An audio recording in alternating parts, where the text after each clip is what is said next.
discovered the self-image concept as we know it today. In 1960, he was a plastic surgeon. And he realized he was operating on people. He may remove a nasty scar from their face. And he noticed sometimes when he removed the scar or maybe did a nose job on them or something, there was a great psychological change took place in the person. Where they may have been introverted, they started to become very gregarious and outgoing.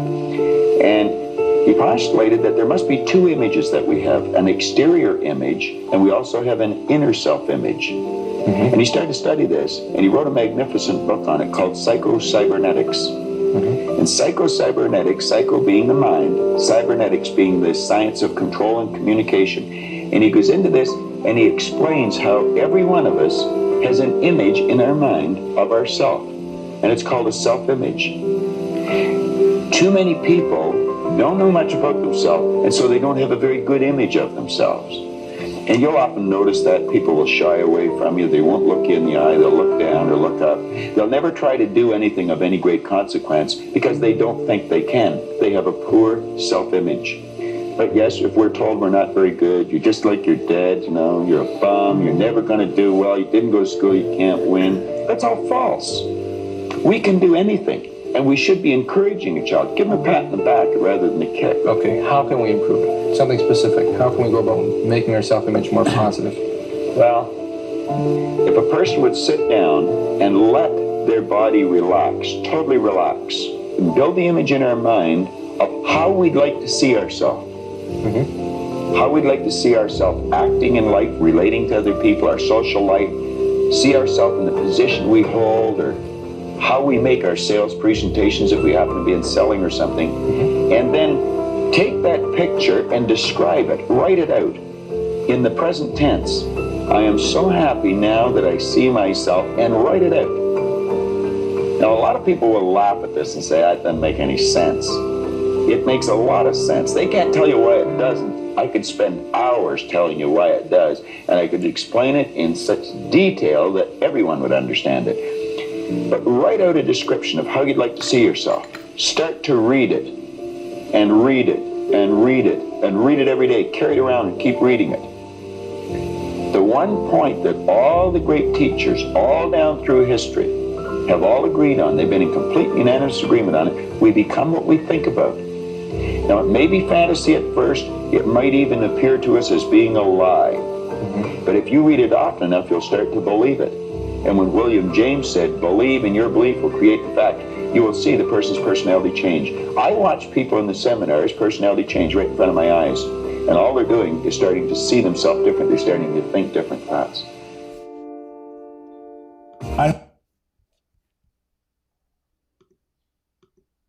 Good morning. Welcome. I'm just going to put this thing up.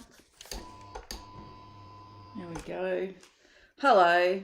Welcome to our Saturday morning self-image lesson. Thank you so much for being here.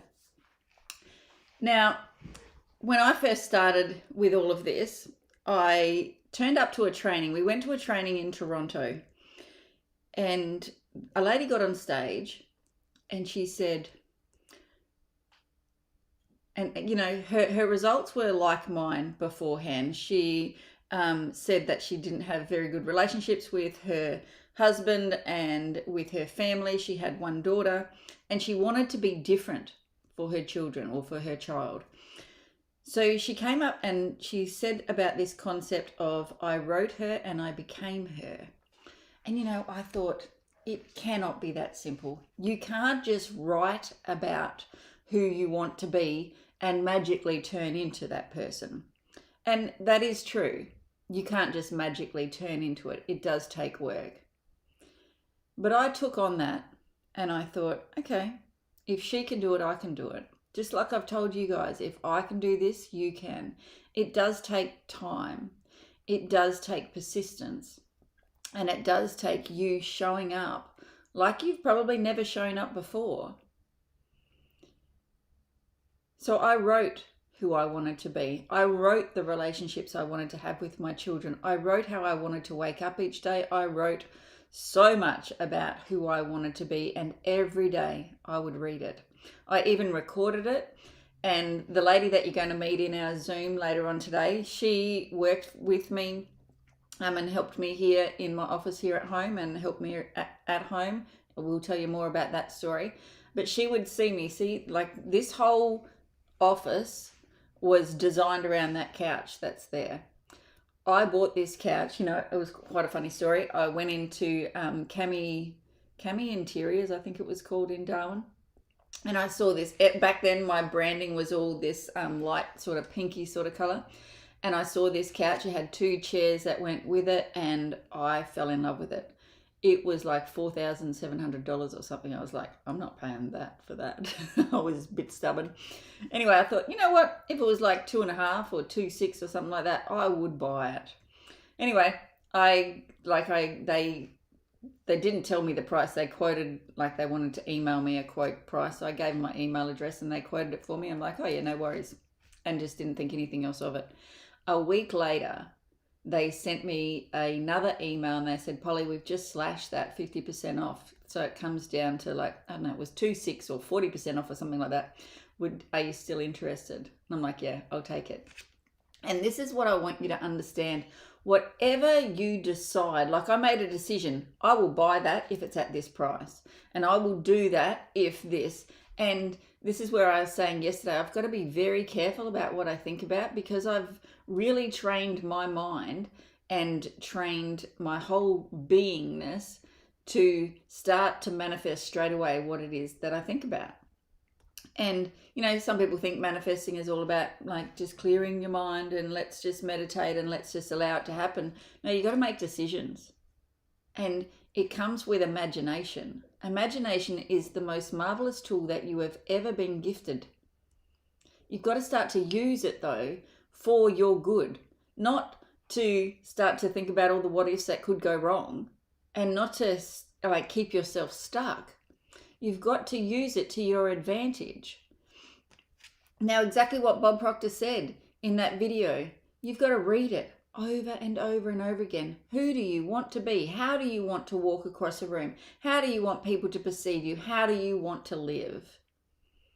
And one by one and day by day, things will just start to change. Now, there's some little tools that you can have that will help you. Like I've created these little pack of affirmation cards, and you pull 1 card a week. And this is your mantra. And now this is where a lot of people meet shipwreck.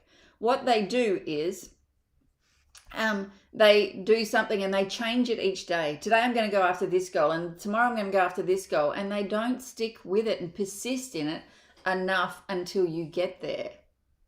So I say pull one of these and keep it for the week. That's your mantra for the week. And so, I'm just pulling one now. So there's 52 cards in here. I take care of my body and it takes care of me. Now, just imagine if all day, every time you thought, like you had a spare moment, you just thought that, would it change some of the actions? There's another one here. I am surrounded by love. Even in the horriblest moments of your life, you can still surround yourself with love. My past does not predict my future. Just having these things, if you ever want to buy these, just let us know. The other thing I wanted to point out is that I do have an app that you can, it's Polly H. You can buy it, not buy it, you can just download it in Google and in Apple Store. And in there is a lot of free stuff. I have a few mentors. I don't just have Bob Proctor. I worked with Bob Proctor the last few years of his life. I also am getting pretty high up in the area with Kevin Trudeau. He has a program called Your Wish is Your Command. And so I did that, and then I signed up with them, and I do one of their events every year in person. So this year we went on a cruise from Miami in the Bahamas. So your wish is your command is another thing that you can apply. Like we've got codes that you can get it for absolutely free. It's like 14 hours of information there for you. It's all the same information. It is just maybe presented a little bit differently. And this is why I keep studying and keep going the way that I go, so that I can learn this and like, you know, one word may resonate with you, another word would resonate with somebody else. But in my self-image is that I study and grow every single day. Another thing is that I laugh and have fun every single day. Like, making your life be the image of what you truly want. We are not just here to tiptoe through life and make it safely to death and pay some bills along the way. We are supposed to grow in this life. We are like, it's like some people have been put in a pot and like a plant and go, okay, now don't get any bigger. Just stay there. And that's part of our programming. So, I just want you to know that this is work. And the way I work with people is for a 12-month period. Why? Because you probably got 40, 50, 30, 70 years of going in one direction. And we want to turn that around and go in a different way. It's going to take a bit of time. It is going to take some work on your side. I don't believe it's something that people can do on their own. And this is why we all need support, because when we've got a group around us all doing the same things and we stumble or we fall, we're all there to pick each other up. We're all there to say, come on, just keep going, just keep going. So have a think about that now, and have a think about how much you've changed just in the last 5 days, just by taking action. Now, I noticed yesterday there was only 2 people that took action and did their me and my friend money story and put it in the Facebook group. Why, do you think? You know, money is one of the biggest things that people run away from because they think it defines them. It doesn't. It's in line with your self-image. You change your self-image. You change how you see yourself. You change your relationship with yourself and with money. It changes. Now, some of you, I've sent out one of these books for you. We had these printed specially for these trainings. So some of you are getting a copy of this because I really want you to think about gratitude. Now, when I first started, I didn't have a grateful heart. I was an entitled heart. I had I work bloody hard, so I should just get what I want. So it took me a little while to grasp the concept of gratitude. And I actually had to do 50 a day because instead of 10, like in this little gratitude book, we ask you to write 10 and then just be quiet for 5 minutes and ask for guidance for the day.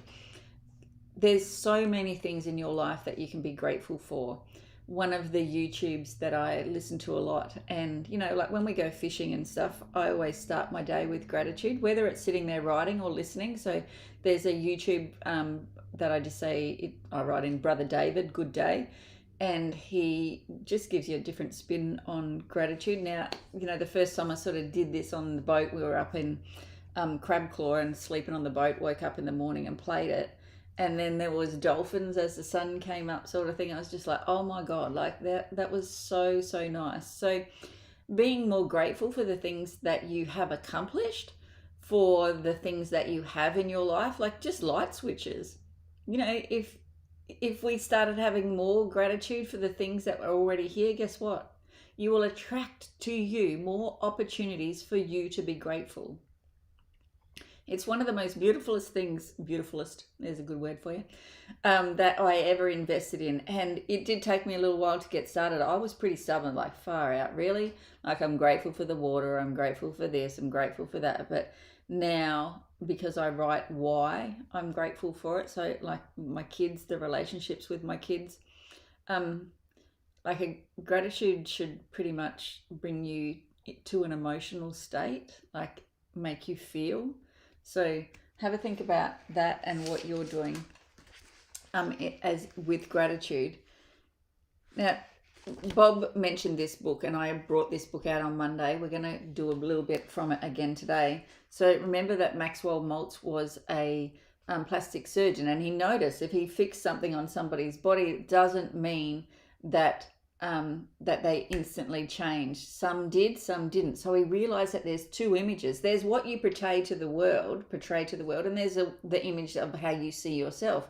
Now, sometimes you can feel it in other people, and you can probably feel it in yourself, that they're in like opposition to each other. You portray this, but then you're like, you try your best. You're like, oh, I'm this, and you say these things like, oh yeah, I'm a confident person, but you're like, your shoulders are slumped over, or you walk with your head down, or you're not doing the things that you truly want to do because you have a low opinion of yourself. And you know, your self-image was formed by the time you were 6, so a lot of the times it's a juvenile, like it's quite juvenile and it's quite childish, and we get upset by certain things.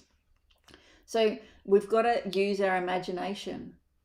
Now, I know that you all can use your imagination because, you know, I used it the other day, and I'll tell you a little story about the like the things that go on in my head sometimes, and you just got to go, shut the hell up, would you? Like, that is not true. But I got an email from a cruise line that Craig and I shouted Craig his 50th cruise for his 50th birthday, and we went and did the ancient Mediterranean. It was just such a beautiful cruise. So that cruise line sent us an email and said it's our 35th birthday, and we're offering 45% off. And it was a really nice cruise from Sydney to Singapore. And I thought, oh, that would be cool. Like, that would be nice to do next year. But when I saw the dates, my mind instantly went to, you can't do that.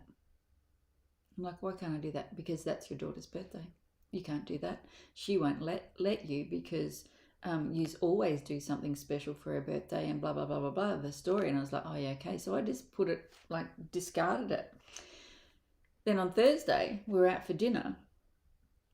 And I don't know, we're talking about wins. Like, we always do a wins, like what's your best for the day when we have dinner and go through, and everybody at the table sort of goes through what their best was for the day. This is something we've been doing for years. It's a really good practice to do, just to get everybody chatting and thinking about what was good about their day, because yeah, you can always find the shit of your day, but sometimes you got to dig a bit deeper. And so we were doing best, and I said, well, my best was, and I had a different best, and then I don't know, there was just something, and this is what I want you to think about intuition.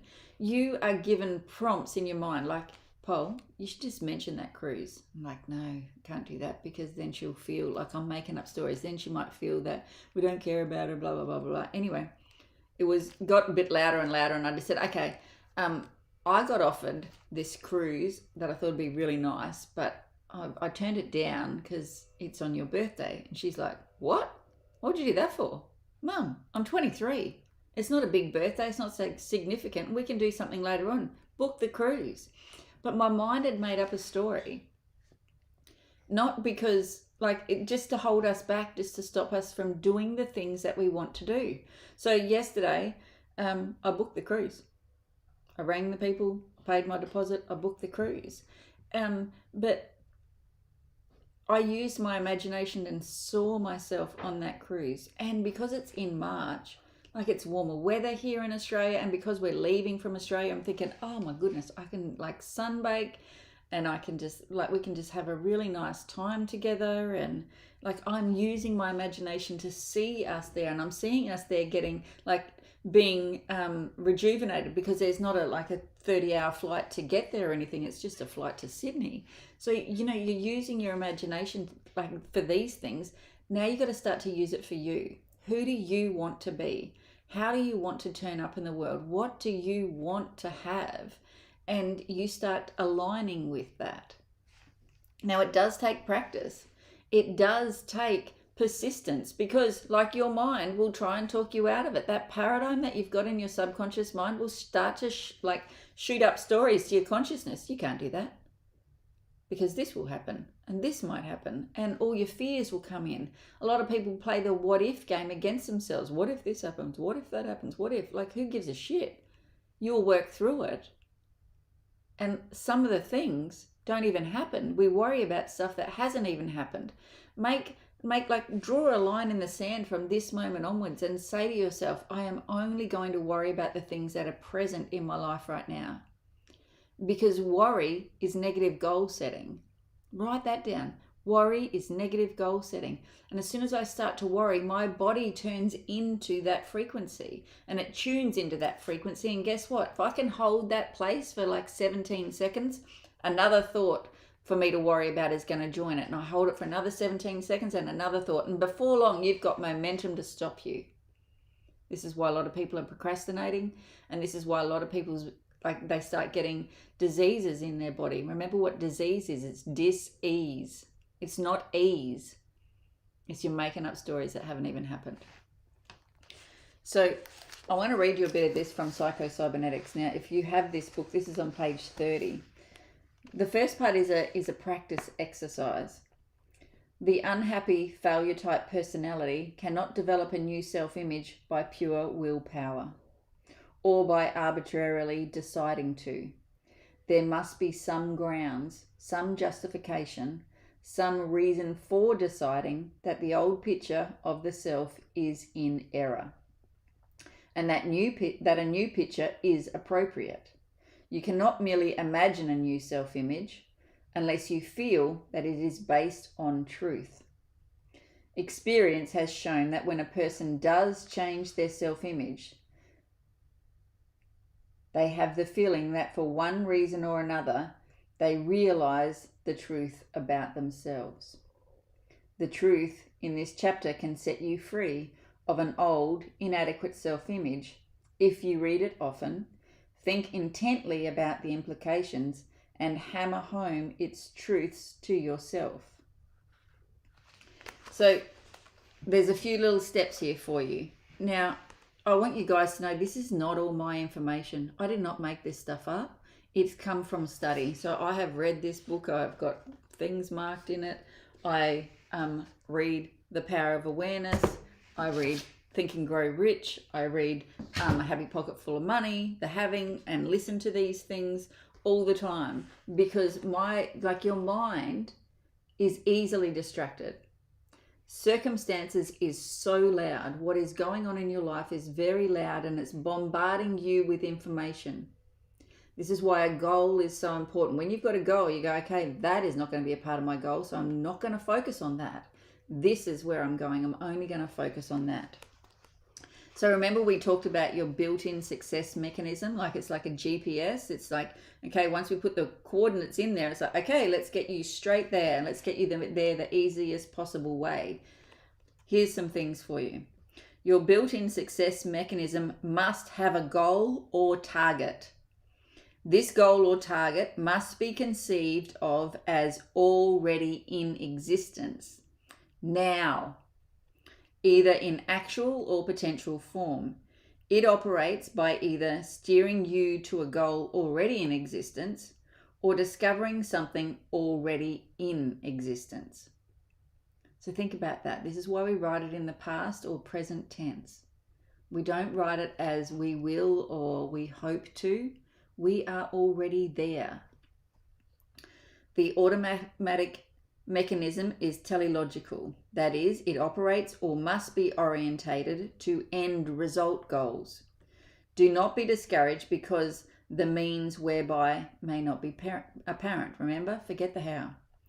It is the function of the automatic mechanism to supply the means whereby when you supply the goal.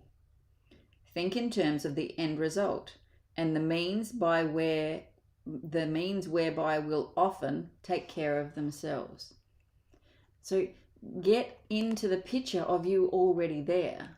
You know, in my Wilder Body group today, some people have been doctoring putting a picture in AI and asking it to generate me the weight. And I thought, oh, I'm going to play around with that too. So I put myself and, Craig goes, can we get a bit of a lingerie one or something? And it won't do it, but it will do bathers. So I asked for one in bathing suits and I thought, oh my God, how cool is that? Because I have an image here, but it's not me. So I can't really connect with it. But now that I've got this image of me, I'm going to print it out and it's going to be on my computer screen, around it, so that I'm focusing on that. Otherwise, guess what? I'll focus on the reflection in the mirror. And if that's not what I want and I'm focused on it and I see it every day, then guess what? I'm just going to get more of the same. So the means by which your success mechanism works often takes care of themselves and do so effortlessly when you supply the goal to your brain. The precise action steps will come to you without stress. tension or worry about how you are going to accomplish the results you seek. Many people make the mistake of interfering with their success mechanism by demanding a how before a goal is really established or clearly established. After you've formed a mental image of the goal you seek to create, the how will come to you, not before. Remain calm and relaxed and the answers will arrive. Any attempt to force the ideas to come will not work. As Brian Tracy wrote, in all mental workings, effort defeats itself. So don't try and force people into changing and doing things for you. Wait for the inspiration and take action. Wait for the idea, take action. Wait. Now, this week I've just gotten you into taking action so that you're used to taking action. Now, you would have had ideas. Well, I could say this and I do this and da-da-da. And you took action and you did it. You said certain things on your lives and you wrote certain things, like you listening to yourself. This is what this is all about. You listen to yourself and you take action. Don't try and force the action before you get the idea when you're going after your own goal. Like, I'm just getting you used to taking action this week. Number 3, do not be afraid of making mistakes or of temporary failures. All survey mechanisms achieve a goal by negative feedback or by going forward, making mistakes, and immediately correcting course. Now, think about this. This is how aeroplanes have autopilots. As soon as they're off a little bit off track, it just brings them back on track again.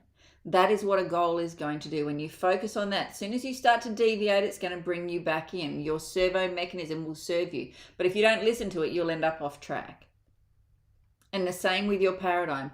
If as soon as you start to get out of whack of your paradigm, it is going to try and pull you back in. This is where you've really got to go, no, we're going after our goal now. We're not going to listen to you. We're going to listen to our new ideas. We're going to originate things. Skill learning of any kind is accomplished by trial and error. Mentally correcting aim after an error until a successful motion, movement, or performance has been achieved. After that, further learning and continuous success is accomplished by forgetting the past errors and remembering the successful response so that it can be imitated. Or think about that. Now, you must learn to trust your creative mechanism to do its work and not jam it by becoming too concerned or anxious as to whether it will work or not, or by attempting to force it to by too much conscious effort. You must let it work rather than make it work. This trust is necessary because your creative mechanism operates below the level of consciousness, and you cannot know what is going on beneath the surface. Moreover, its nature is to operate spontaneously, according to present need. Therefore, you have no guarantees in advance. It comes into operation as you act, and as you place a demand on it by your actions. You must not wait to act until you have proof. You must act as if it is there, and it will come through. Do the thing and you will have the power, said Emerson. So really think about that. You have to be there already. And you have to change what you do. Like, I've had a couple of calls with people and I've said, okay, so what would you do differently? And they're like, oh, well, I would do this and do that. I said, well, start doing them now. You already know the first step. Start doing it now. Don't wait. You cannot wait until you get the promotion before you act like you can handle it. You cannot wait until the money's in the bank before you start seeing yourself as wealthy. You cannot wait until there's love there before you can start putting out love. You've got to do it now. So you write the story. Who are you? Who do you want to be? Now, remember what my first goal was. I am a calm and responsive mother, wife, and business owner. Now, did I fail along that way? Hell yes. Am I still failing sometimes? Yes. Because I'm growing all the time. But we have this wonderful thing called a do-over. So there was one time in particular, I came home at 5 o'clock. And so we have a pretty busy workshop, and the kids we have a code to the door because I was sick of bloody coming home and opening the door because they'd lock their keys out, or they'd jump the fence and come through the dog door or something and then hurt themselves when they jumped the fence. So we got a code on the door. So I'd come home at 5 o'clock, put the code in, and I opened the door, and the kids had found this builder's string in the shed, and they had tied up the whole house, like the dining room and kitchen, so that it was just like spider's web. And I said, like, I lost it. What the hell is going on here? Like, my God, you kids, I just want to go and cook tea and da-da-da-da. They're like, Mum, we're playing laser beams. Like, what? Playing laser beams. Like, they're all lasers and you got to make it from here to here and like without touching the laser beams. I'm like, okay, cool. That's a really good thing. I thought, okay, Paul, you need to do a do-over, because these kids are using their imagination and having fun, and they're not calling you and getting you to come home or anything. So you've got to give them some credit here. So I shut the door and I walked away, took a few deep breaths, and I had a do-over. And I come in, open the door again. I'm like, oh my God, kids, how cool is this?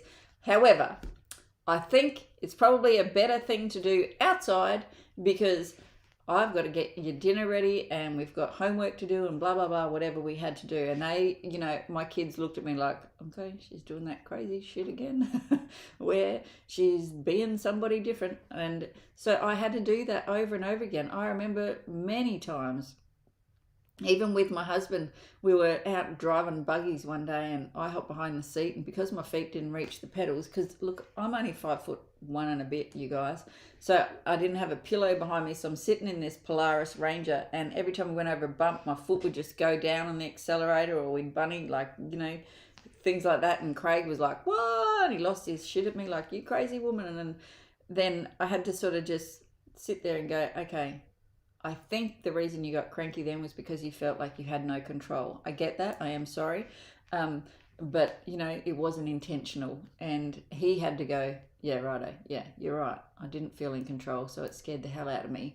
And I think that's what a lot of people do too, because when we're leaving things up to, like, don't worry about the how, fuck the how, or whatever, and we're leaving it up to relying on our own intuition, it's fear that sets in. How am I going to do this? What the hell? What do I need to do?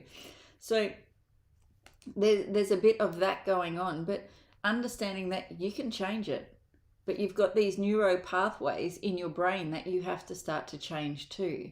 And a do-over is a really, really, really good way of creating change there. So you've got to practice. Now, you can practice in your mind. Yes, the best way to do it is actually practicing out in real life, having a do-over. You know, I've had phone calls with people and I've hung up, and then I'm like, okay, I probably could have done this. And then I ring them back and I say, I'm sorry, that is not who I want to be. And I really apologize. And this is what I would rather have said. And I say that, and they're like, wow, that was pretty big of you. But it's taking responsibility, which is what I taught you this week as well. Now, you guys, like, this is day 6. And I think you've noticed that if you don't take action, life won't change. And for those of you that are afraid, you're going to have to push through that fear. But this is only day 6. Imagine if you had this for 12 months, which is how I work when I coach people. I coach them for 12 months. Now, I've had some people say 12 months, that's a really long time. And I said, well, it's really like just a speck in the ocean in the whole scheme of things. But in 12 months' time, you can be in a completely different place. And I love what Bob used to say. In 12 months' time, you'd need a telescope to look back to see how far you've come. And I know in my first 12 months, that was so true. I think in my first 6 months, it was so true. Like, even, you know, the day that I decided to be a coach, it took me a couple of days to tell my husband, mind you, because I did that training and I wrote down that I'm going to be one of his 1% of his, in his inner circle, and be one of his top coaches of the world. And, I live in a little town, Katherine, Northern Territory. So it's not like we have an abundance of people that were ready to invest in themselves. It's not something that really was thought about. We all just got together and blah, blah, blah, blah, blah. But because I was in the front line of our business, people started noticing a change pretty much straight away. And after I'd been in it, like, because I went through the 6 weeks of the program before I even opened my business and told people what I was doing. And people noticed a change. They're like, "What are you doing?" I said, "Well, I'm actually working on myself, and I'm developing myself personally. I'm really working on my own personal development." And they're like, yeah, like you can just feel it in you that you're different, and you speak differently, and you hold yourself differently. And that was some of the best things, because I stopped going out because I didn't know how to interact with people, because I had this whole conditioning of how I, like, with a self-image of how I turned up, and that wasn't going to be true for me anymore. I didn't want to be that person anymore. So I had to sort of sort myself, and like, this is why I run retreats and that. So like, you retreat away, get the picture of you clear, get who you are, and then you go and present yourself to the world again, and you watch the opportunities change, and you watch the interactions and that change. So that was like my first 3 months. And after that, I was just had, like, I think it was like 12 people on one weekend, just like, "Polly, we need what you're doing. We need some of this in our lives." And back then I only coached people for 6 months. But some of the changes that people were experiencing was just amazing. And still are. Like, some people have been with me for 5 or 6 years. Some people have only been with me since March or January, and they're like, "Oh my God, I cannot believe that my life has changed so much." So 6 months or 12 months, like 12 months now I do it for, because I like people to become unconscious competence before they leave me, before they go out into the world and start testing, like, for themselves, by themselves. And some of them have decided to be lifetime members, because they're like, "No, I understand that if I drop doing this work and stop being conscious of myself and stop working on myself, that the results sort of start to shift a bit as well." So yeah, I offer lifetime memberships now, and I've got a few people, I think there's about 12 or 13 that have signed up for lifetime, which is so good, so good. So another thing that I do, and I did this on the Zoom that we had on Tuesday night, is I created an affirmation that's called "I'm a winner." Now, I used to have this mirror over here, and I used to get out of bed like at around 5:30 sort of thing, and Craig would get out of bed at the same time. And because, like, we do yoga or things in the lounge room, and we take it in turns, I would come in here and do my mindset stuff in the morning, and he would be on yoga, and then I'd swap. Well, because I was so afraid of what people would think about me, like, my whole life was, this person said this about you, and this one thought this about you, and you need to change this. And there's this little quote that I really like, which is, "I'm not who I think I am. I'm not who you think I am. I am who I think you think I am." So it's all a made up story in my head of who I was. So I had to really play with that and go, okay, so if I think I am who you think I am, what do I think about you? And what do I think about me in regards to you? So I was a different person to my mum. I was a different person to my dad. I was a different person to my kids. I was a different person to my husband, a different person to the work people, because I had this idea that they think this of me, so this is who I am. They think this of me, and this is who I am. And when I let go of all that and just decided, who do I want to be? Who is Polly? And how does she want to turn up in the world? So that she doesn't have to try and hold her tongue and go, "Oh, with these people I'm this, and with that I'm that." I just want to be authentically me and be proud to be who I am. I have had people say, "Oh, Paul, you should go and get some Botox here and get that done." I'm like, no, because that's not authentically me. I want people to know that you can look years younger when you start to love yourself. That it's okay to be who you are, where you are, and how you are, and love that about you, because the only way we're going to change our results is to love who we are right now. If we have to wait before you can love yourself, then it's going to be a long journey. You've got to learn to love who you are right now, where you are, how you are. And like, everybody is different. There's like, I read this to you the other day. Every single blade of grass and every flake of snow is just a wee bit different. There's no two alike, you know. For something small like grains of sand to each gigantic star, all were made with this in mind, to be just what they are.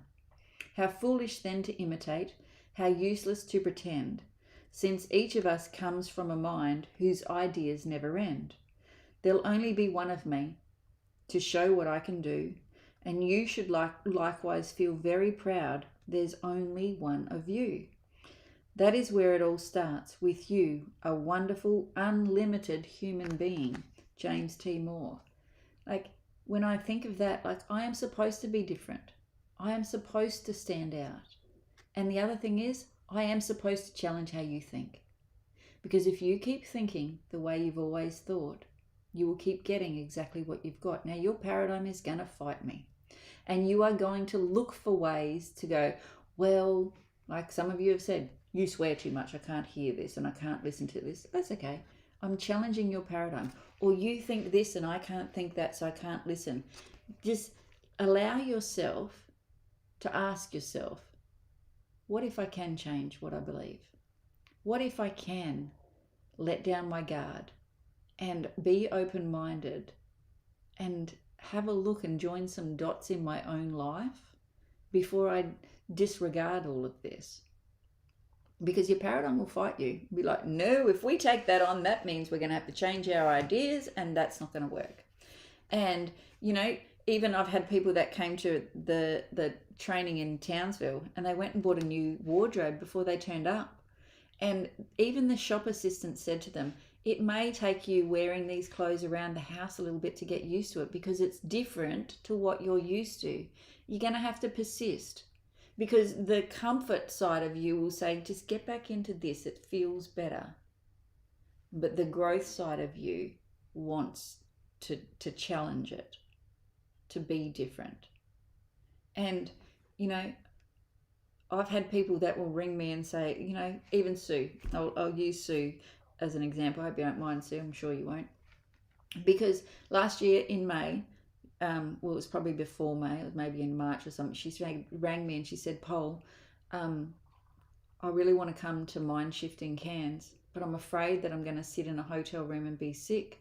I'm like, what the fuck would you want to think that for? And I am blunt like that, everybody. This is just who I am. Like I said, I'm not for everybody. I'm for the people that are sick of being where they are and are ready to stand up and go, you know what? I deserve better.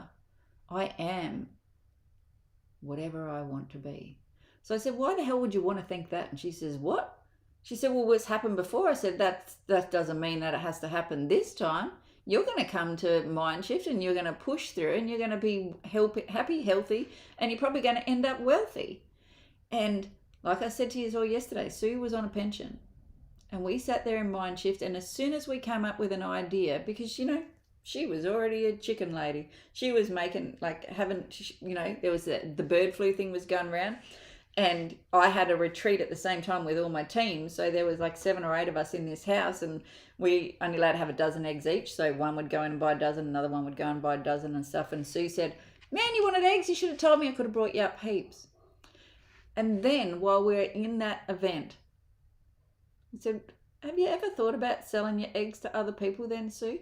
And she took action straight away and messaged somebody. Now that has turned from selling eggs to selling chickens, now sexing chickens, and now then she came to Townsville Mind Shift, and there's a whole new goal on the horizon, which is not my place to tell you. But action is the only way that you are going to change your attraction. Remember, you are a magnet to whatever you think about most of the time. You change your story about yourself, you can change your life. So what is your story? What are you accepting as true that may not be? Now, when I used to get out of bed in the morning, I'd come over here to this mirror here and I would be, I'm so happy and grateful now that I'm a winner. I am worthy of the good that I desire. I wake up every morning and a feeling of confidence comes over my body. Every moment my mind is conditioned to find the things that I am successful at. I can see success all around me from what I have created. I believe in myself. I believe in my infinite potential. I love myself, and every day I love myself that little bit more. I am a winner. And I would whisper it so that Craig wouldn't hear me, because I thought that he would think I was something wrong with me by talking to a mirror. Now I say it loud and proud, and I don't care who hears me. And even some of the people that have been like this, I just can't accept this. I've walked into their bathrooms and it's written on their mirror, I am happy and grateful, blah, blah, blah, blah, blah, whatever they've got there. I'm like, oh, cool, this is cool. When you start to really reinforce this new idea about yourself, this confident person, this successful person, guess what? Your whole life turns around. Now, some of you are like, well, I'm already pretty successful. Yeah, I was too. But there was areas that I really wanted to change. So when we condition our mind, and this is what this is all about, conditioning your mind to see where you already have success, so you can borrow that feeling. Now, I was successful in some areas and not successful in others. So I had to borrow that feeling of accomplishment, of love for myself, of joy, and pull it over into these other areas that I wanted to feel it. And I had to do that and imagine myself with that before it would even happen. And I had to see myself doing the different things. And then if I screwed it up, I go back and do a do-over so that the image and my actions are aligned. Does that make sense? Like, that's how you reprogram your paradigm. That you think it, you act it, and then you can hijack that paradigm and go, no, this is who we are now. But you've got to have that, like, you've got to want it way more than the life that you've got going on right now. Like, I want that cruise way more than just sitting around and thinking about it and not saying anything, and then maybe in March next year saying, you know what, could have been on a cruise this time, but I said no and blame somebody else for my decisions. Craziness of what we do.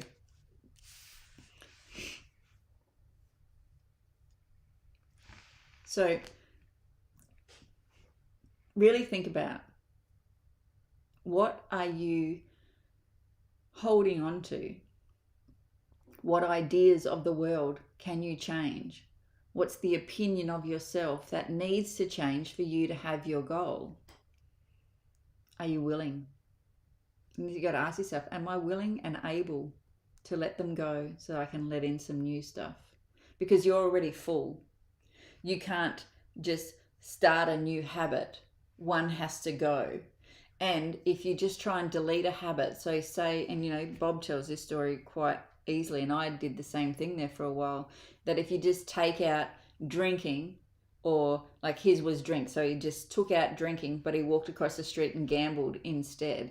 So you've got to think that habits are on a vibrational level. So if you just take one out and you don't consciously put one in on a higher frequency, you will just have another habit on the same frequency.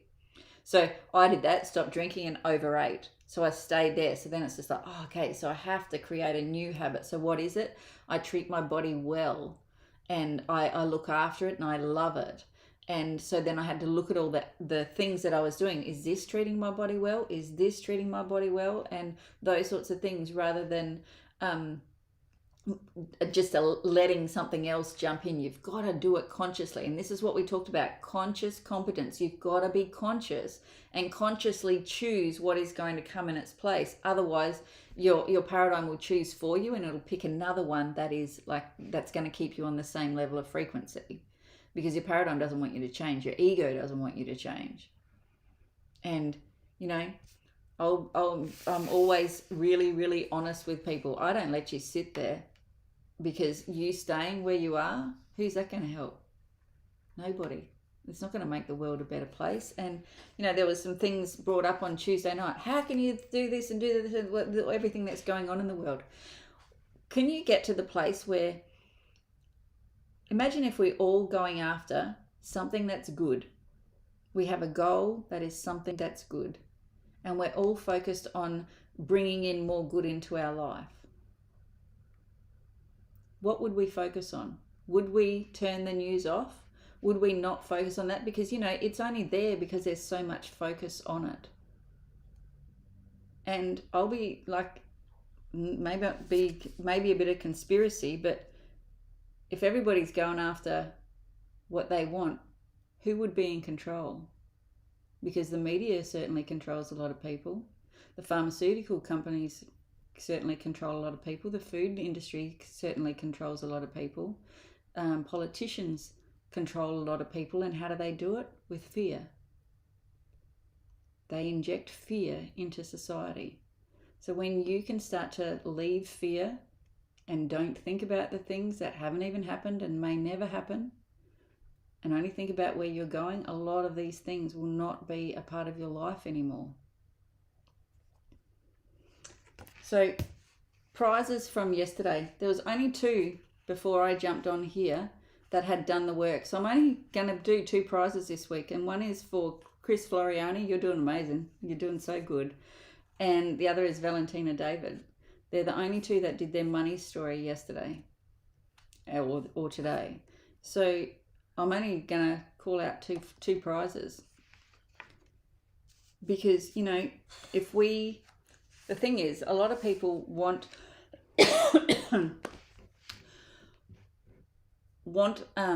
appreciation or applause or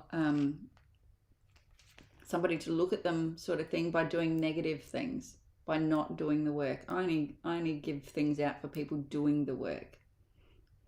So it's always been a thing of mine to never give gifts out for negative behavior. I don't look at negative behavior as much as I look at the positive behavior. I ignore it as much as I can. And that goes with kids. You know, I remember one time Ryan was up at 4:30 in the morning when I got out of bed, and it was 4 o'clock. I got out of bed, walked past his room, and he was still awake playing on his computer and stuff. I'm like, "Oi, don't you think you should be asleep?" "Oh, yeah." Anyway, came back past at 4:30. I'm like, "Champ, you got school to go to, and you're going. You're not allowing this to stop you." Anyway, I got told off from other people saying, like, "That's all you did? You should have taken off his phone. You should have done this. You should have done that." I said, "No, but that's paying attention to negative behavior." I gave him praise when he came home from school. I'm like, "Good job for going, mate, and good job for not arguing," and that sort of thing, rather than the negative behavior. But this is a society that really gives people credit for the negative and pays so much attention. And this is why, hey, you can get 10 really great compliments, and what happens? You get one negative comment or bit of criticism, and you focus on it, because we have been so negatively geared. Like, look at what they're doing wrong instead of praising what they do right. And remember, whatever you focus on is what it's going to grow. And so we've got our focuses in the wrong area, I think. But like I said, these are just my opinions. They work for me. They work for how I view the world and the things that I want to bring in, because I just want to bring in more love and joy and more appreciation. So when I focus just on the things that bring me more of that, then guess what? It is a pretty easy road.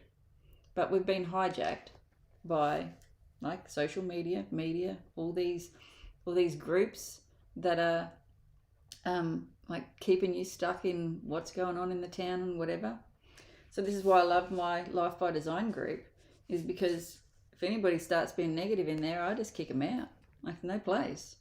This is not for that. This is for appreciating the good things in life and just focusing on them and creating your life by your design and in harmony with the design that you want, not with what you've been told you can get, you can have, or you can get.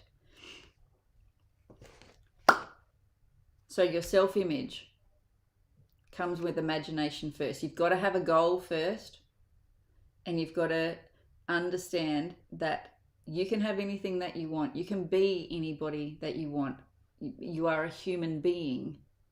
You've got to be it first before you can do it, and then you will have it.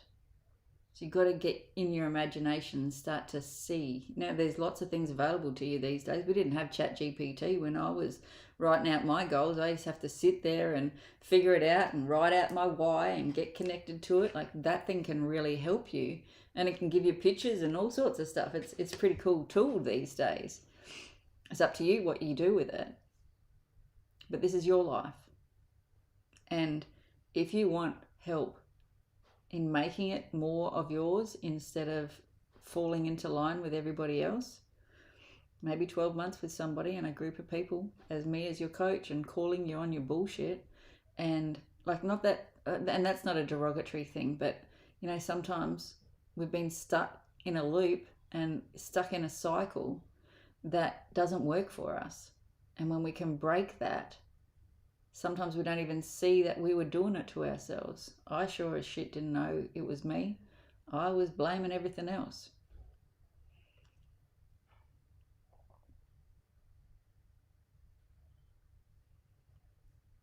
So, oh, you're very, very, very welcome, Chris. All right, now remember, if you haven't already given me your address, you need to send it to me in an email. The email is in the portal. Today's homework is, one thing about your self-image is that it comes when you upgrade your personal standards. What will you no longer stand for? Like, I will no longer stand for sleeping in and not moving my body, or I will no longer stand for getting involved with a negative conversation. I will no longer stand for like letting drama be where I focus or something like that, but then swapping them over to make them personal standards so that they're positive. So, you know, my personal standards are, when I wake up, I get up. I look for the good in every day. I look for the good in people. I laugh and have fun every day. I laugh and have a joke, or just make it. I get out in the sun and have an hour in the sun at least every day. Like, think about what you want and what your personal standards must be for you to have your goal. And then I want you to post 5 of them. If you can come up with 10, that's amazing. But I want you to post 5 of them in the Facebook group. And tell us what your personal standards are. Now, I want you to know that you may screw it up every now and then. And you may fall prey to your old standards. Guess what? Just do a do-over. Do it again and keep going and keep going. And once you've made those 5 standards your habits, and that you don't even have to think about it, this is just who you are. Like, I dress for success every day. That's me. I dress for success. Depending on what the success is that I want, then I choose my clothes accordingly, and I choose my attitude, because that's part of my dress too. How do I turn up? What's my attitude? So think about your personal standards and post them in the Facebook group. These are what are going to help you get to your goal and change how you see yourself, because you are a habit and you are a bunch of habits, and unless you change your habitual way of being, you will stay where you are, or you'll have incremental growth. I'm not here for slow, long, drawn out process. I'm fast track. And if somebody can help me fast track even faster, I will pay them to help me. Because I know it's like having a car. Hey, yeah, you know, I can get to A and B, I can walk, or I can ride a bike, or I can invest in a car to get me there so that I've got more time to do the things that I want to do. That's what I look at coaching as.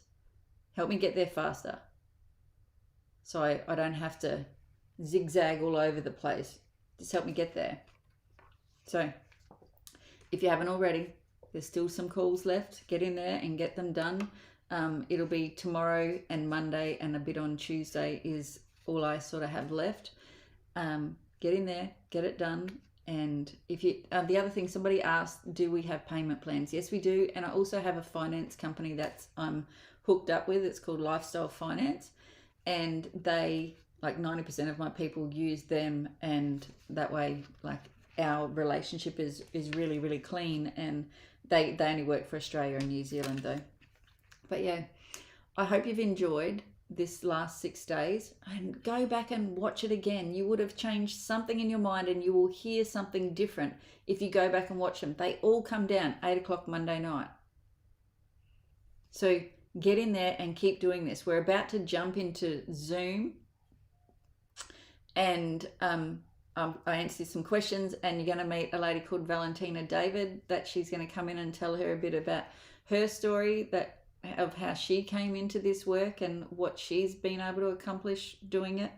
So we're going into Zoom. We're just going to have a 5-minute break. So I'll be in there in 5 minutes. The link is in the portal. I'll be in there to answer any questions that you have, and to also introduce you to Valentina. All right. Love you all. Thank you so much for being here. Give yourself a pat on the back for still being here. And